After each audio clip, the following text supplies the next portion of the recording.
নমস্কার। ঠাকুরমা স্বামীজির চরণে আমার আভূমি লুণ্ঠিত প্রণাম। পরম পুরুষ শ্রী শ্রী রামকৃষ্ণ থেকে পাঠ করছি। আগের দিন যা পাঠ করেছি আজ তার পরবর্তী অংশ।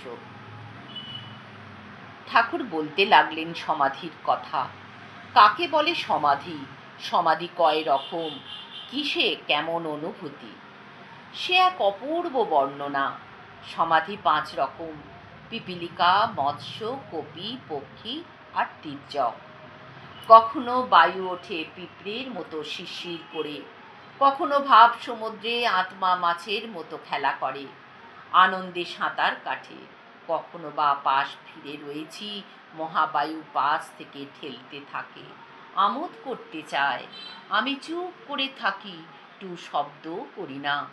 কিন্তু নিঃসার হয়ে কাহাতক থাকা যায়? বানরের মতো লম্বা লাফ দিয়ে মহাবায়ু উঠে যায় সহস্রারে। তাই তো দেখো না, মাঝে মাঝে তিরিং বিরিং করে লাফিয়ে উঠি। তারপর আবার পাখি হয় মহাবায়ু, এ ডাল থেকে ও ডাল, ও ডাল থেকে এ ডালে উঠতে থাকে। যেখানটায় বসে সেখানে যেন আগুন জ্বলে। মূলাধার থেকে স্বাধিষ্ঠান, স্বাধিষ্ঠান থেকে হৃদয়, এমনি উড়ে উড়ে বেড়ায়, শেষে এসে মাথায় আশ্রয় নেয়। তীর্যকও প্রায় তাই। লাফিয়ে লাফিয়ে চলে না, এঁকে বেঁকে চলে। তাও শেষ লক্ষ্য ওই মাথা, ওই কুলকুণ্ডলিনী। মূলাধারে কুলকুণ্ডলিনী, ওই কুলকুণ্ডলিনী জাগলেই শেষ সমাধি। আমরা কি অত পারব? মহাবায়ুর সঙ্গে কি আমাদের মহা সাক্ষাৎকার হবে? নিয়ে যাবে সেই প্রস্ফুটিত শতদল মর্মকোষে? কেন হবে না? শুধু পুঁথি পড়লেই হবে না, শুধু শুকনো চর্বিত চর্বণে হবে না।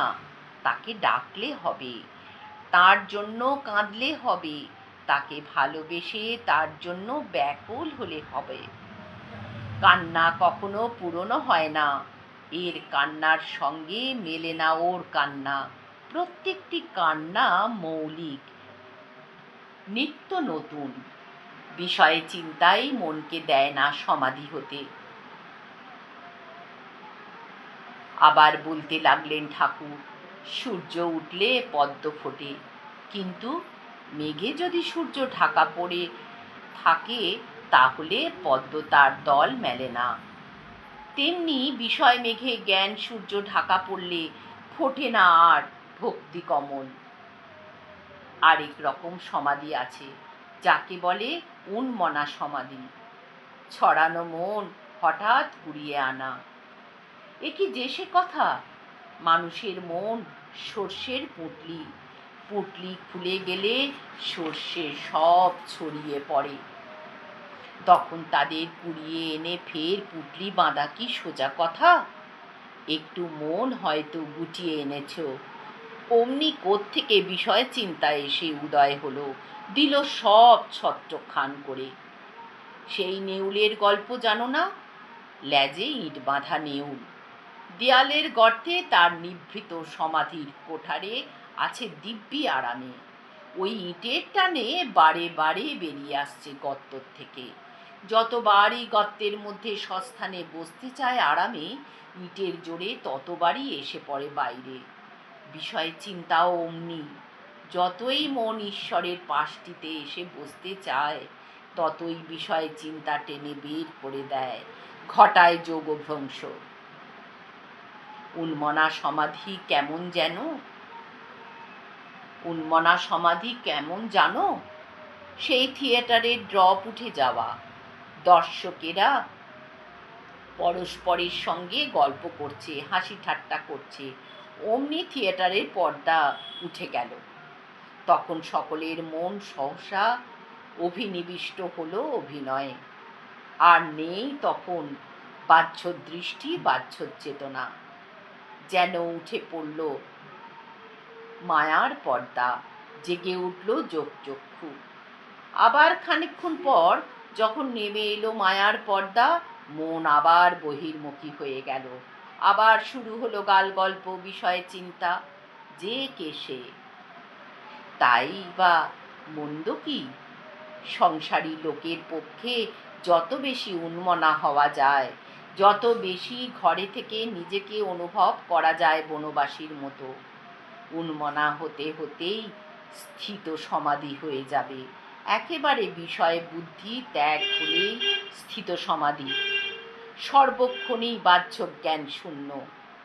রাম লক্ষ্মণ পম্পা সরোবরে গিয়েছেন। লক্ষ্মণ দেখলে জলের ধারে বসে আছে একটা কাক, পিপাসার্থ, তবুও খাচ্ছে না জল। কেন, কি হলো? রামকে জিজ্ঞাসা করলেন লক্ষ্মণ।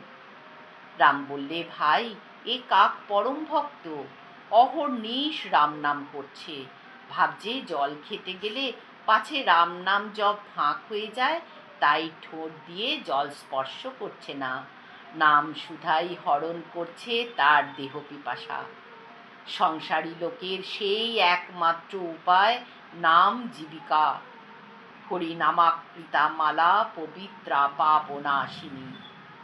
শুধু তাকে ব্যাকুল হয়ে ডাকো, তার নাম করো, তাতেই জাগবে কুলকুণ্ডলিনী। জাগো মা কুলকুণ্ডলিনী, তুমি নিত্যানন্দ স্বরূপিণী, প্রসুপ্ত ভুজগাকারা আধার পদ্মবাসিনী।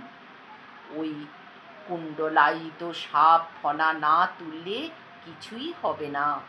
ও জাগলেই চৈতন্য, ও জাগলেই ঈশ্বর দর্শন।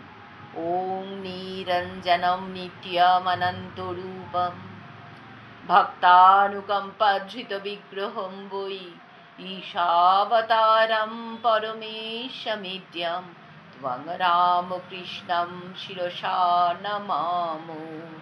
হরি ওম তৎসৎ। শ্রীরামকৃষ্ণার্পণমস্তু।